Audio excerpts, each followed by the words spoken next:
growing up, Toy Story was one of the most important franchises in my childhood.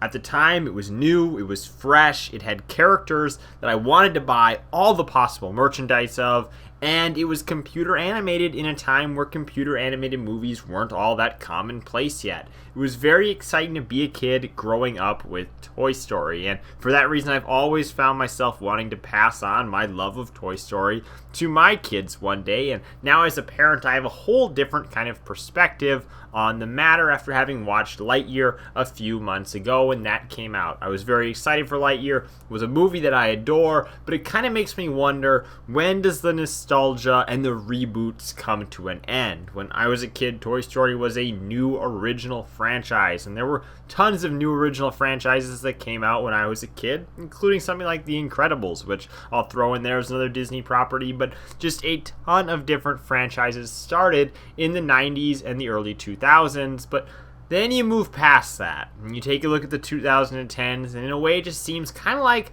we just became creatively bankrupt as a society. Everything that's successful, or semi-successful at least, seems to have been based on a previously existing property. It was a reboot, it was a continuation, it was bringing back something that was older, maybe from the 80s, 90s, the early 2000s, and remanufacturing it for a new audience. And that's cool because I want to be able to pass on some of those franchises that were around when I was a kid onto my child. And that's easy to do when there's new movies coming out in the franchise. It's a good reason to take a look back at some of these older movies. And you look at something like the original Toy Story, and it actually holds up really well today. And we're approaching something like 30 years later, which is bizarre to say that we're over 25 years old with this movie, and it still looked as good as it does. Of course, there's been some remastering and whatnot that have gone on since, but the fact that it's computer animated, I think, has made a huge difference in terms of how well it holds up. And it's great to be able to pass on something that, again, was around when I was a kid onto my child, but I want them to have franchises that they value, that are new for them.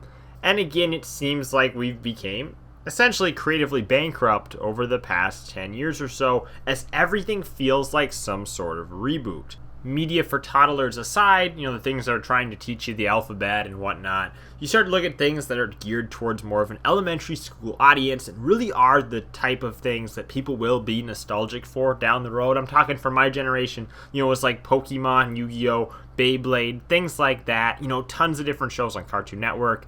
Those shows, at least for that target audience, don't feel near as original as they were before. I don't see things on anymore like Regular Show, Adventure Time. Those were kind of the last set, in my opinion, of really original franchises that came out targeted at kids. And the same can kind of be said for video games. I mean, what does it feel like most kids are playing today when it comes to video games?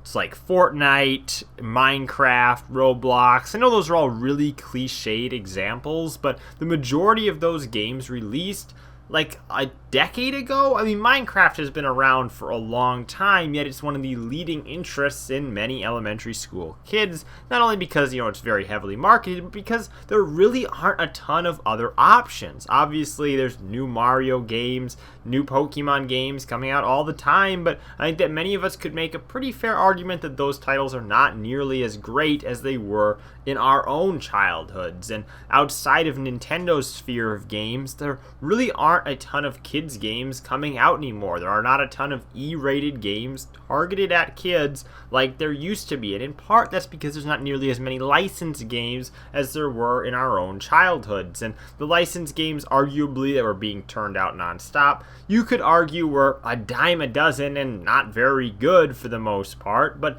they were kids games, and people hold nostalgia for really weird things. Maybe it's the Barnyard game on the Nintendo GameCube, but the truth is you would not only get the Barnyard movie anymore, because something like that doesn't seem like it comes out, but you definitely would not get a licensed game based on a franchise like that anymore.